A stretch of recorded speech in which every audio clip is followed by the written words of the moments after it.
Donald, that is Rumsfeld, former Pentagon chief, dubbed the architect of the Iraq and Afghanistan wars, has died at the age of 88.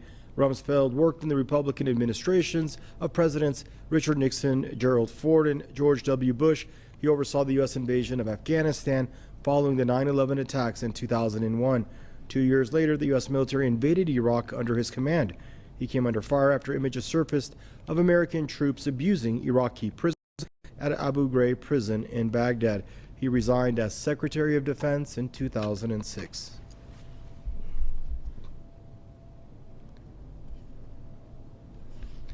Joining us now from New York is Mr. Max Parry, independent journalist. For more on the story, hello, Max. On Press TV, your thoughts on the legacy that Rumsfeld leaves behind? Well, I think like a lot of people, there's one less war criminal alive today with the news of Rumsfeld's death, and it really cannot be overstated that this is someone who shouldn't have been allowed to live as a free man in his final years. And it's just unfortunate that he, like the other key officials in the Bush administration, Wolfowitz, Cheney, Powell, and of course Bush himself, all escaped justice and have never been brought up on charges of crimes against humanity, as we all know they should, despite the widespread evidence that Rumsfeld and the other neocons in the administration lied to go to war in Iraq in total violation of the UN Charter as an illegal war of aggression, and which the UN and Kofi Annan himself even declared was illegal. And let's not forget, as your segment mentioned, also presided over a widespread torture program of detainees in the so-called war on terror.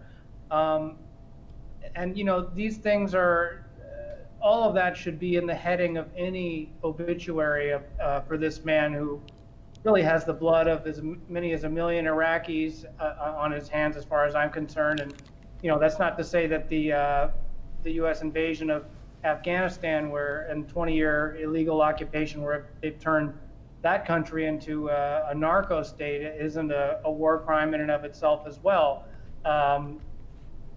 But any obituary that doesn't include his high crimes in his heading is really committing journalistic malfeasance, as far as I'm concerned. And I did a quick survey of the Western media coverage, and even a few places like the Associated Press were trying to whitewash his legacy, and they eulogized him as, quote, a cunning leader who was undermined by the Iraq War, as if it was something that happened to him, as opposed to war crimes committed against the Iraqi people, where as many as 1 million people died.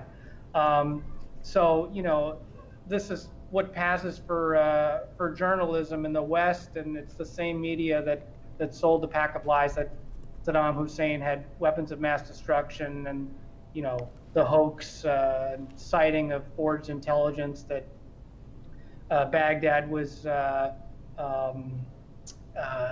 trying to acquire yellow cake uranium, and so on and so forth. So he's a war criminal, and there's one less war criminal in the world, but it's just unfortunate that he has never had to face his crimes. And Max, the things that you're saying have been echoed by a lot of ex-military brass, generals and retired admirals. I dug this Vanity Fair article up. I don't know if you've read it back in April of 2007. It said, this is by they also used a few generals for this. Only a few months had passed since the attacks of September 11th. The war in Afghanistan was just underway. Officially, the enemies were Al-Qaeda and the Taliban, but what interested Rumsfeld now was Baghdad, Basra, and beyond. To Lieutenant General Greg Newbold and 5 other U.S. generals and admirals, along with many others, Iraq seemed irrelevant to the problems that America faced, and besides, things there appeared largely under control. Saddam Hussein had been more or less handcuffed through sanctions and other diplomatic measures, yet here was a sign, one of several, that Saddam and not Osama bin Laden or Mullah Omar was most on the Bush administration's mind. Senator John McCain said that Rumsfeld, along with Robert S. McNamara, of Vietnam fame, was one of the worst secretaries of defense ever. Your final thoughts? Well, yeah, I mean, actually, his attempt to link Saddam to 9/11 was actually, by some estimates, even earlier. I mean, his aides in meetings took note within hours after the 9/11 attacks, where he was trying to link Baghdad to 9/11 and Al Qaeda. And in a meeting at Camp David, he was already trying to convince Bush to launch preemptive attacks. So he was indisputably one of the key architects of the war and one of the authors of the doctrine of preemption. And I just also want to say, on a personal level, you mentioned Robert S. McNamara. One thing that Rumsfeld really had in common with him was that they both personified, the banality of evil.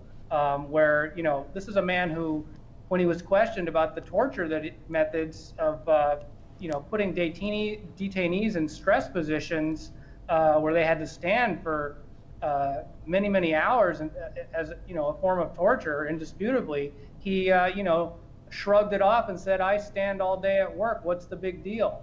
So that's the level of abstraction that he had about the war crimes that he was committing. And that was something that was true of McNamara as well. So he was just somebody that was psychologically, until the very end, incapable of considering his own accountability for anything, and just totally abstracted the crimes he was committing. And he was very famous for making statements that were just indecipherable and just personified thoughtless conformism and bureaucracy, and that's the kind of person that's at the head of U.S. imperialism. And he was just a very frightening and criminal individual. And it's just a shame that he died without ever having to face up to his crimes. Thanks, Max. Stay safe. Always a pleasure to have you on from New York, Mr. Max Parry, independent journalist.